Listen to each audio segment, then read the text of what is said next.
આ colourful મોતીડાનો choker છે ને મારી રાધા માટે બનાવ્યો છે અને છે ને કેવી રીતના બનાવ્યો છે ને એની પ્રોસેસ હું તમને આગળ કહું છું. થોડીક ધીરજ રાખો, કંઈ જ નથી કરવાનું ભાઈ. છે ને જો પાકો દોરો લઈ લેવાનો છે અથવા તો વાયરનો દોરો લઈ લેવાનો છે. સોયમાં છે ને એને બેવડો પરોવાનો છે અને છે ને છેલ્લે એક ગાંઠ વાળી દેવાની છે.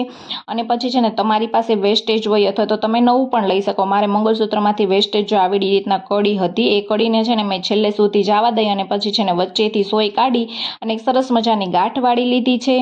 અને ભાઈ છે ને હવે આવે છે આપણી કલરફુલ મેઇન પ્રોસેસ, જે મને તો બહુ જ ગમે છે. કંઈ જ નથી કરવાનું, તમારે છે ને તમારા કલર મનગમતા છે ને જે બી મોતી હોય લઈ લેવાના છે. મને છે ને લાલ ને લીલો કલર બહુ વધારે ગમે એટલે મેં લીલા છે ને નાના મોતી લીધા છે ને વચ્ચે એક રેડ કલરનું મોતી લઈ લીધું છે. હવે મેઇન વસ્તુ આવે છે ફ્લાવર બનાવવાની. ફ્લાવર કેવી રીતના બનાવવાનું છે એ હું તમને હમણાં કહું છું, પ્રોસેસ જોતા જાજો.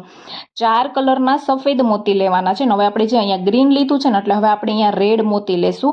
અને બસ જો આવી રીતના 5 મોતી થઈ ગયા. હવે જો પહેલું મોતી સફેદ કલરનું છે ને એમાંથી ધીમેકથી સોયને કાઢવાની છે, જેથી કરી અને છે ને આપણું અડધું સરસ મજાનું ફ્લાવર બની જશે. ને વચ્ચે છે ને જે ભાઈ રેડ કલરનું મોતી છે ને એને પકડીને એકદમ દોરો ખેંચવાનો એટલે ફિટ બનશે, નહીં તો બધું ઢીલું ઢીલું રહેશે.